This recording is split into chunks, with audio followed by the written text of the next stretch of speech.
નમસ્કાર ખેડૂત મિત્રો, કૃષિ પ્રગતિ યુટ્યુબ ચેનલમાં આપનું હાર્દિક સ્વાગત છે।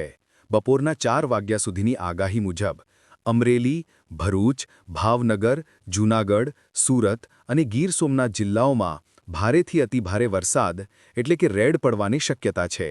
જ્યારે અમદાવાદ, આણંદ, ડાંગ, દાહોદ, ગાંધીનગર, ખેડા, મહેસાણા, નર્મદા, નવસારી, પંચમહાલ, પોરબંદર, રાજકોટ, સાબરકાંઠા, સુરેન્દ્રનગર, વડોદરા, વલસાડ, તાપી, છોટાઉદેપુર, મહીસાગર, અરવલ્લી અને બોટાદમાં મધ્યમ વરસાદની એટલે કે આસમાની રંગની સંભાવના છે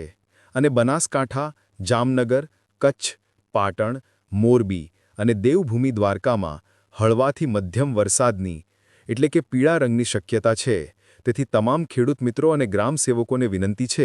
કે તેઓ સ્થાનિક કૃષિ અધિકારીઓ અને હવામાન વિભાગની સલાહનું ચુસ્તપણે પાલન કરે, સાવચેતી રાખે, સુરક્ષિત રહે અને આ જાણકારી અન્ય મિત્રો સાથે પણ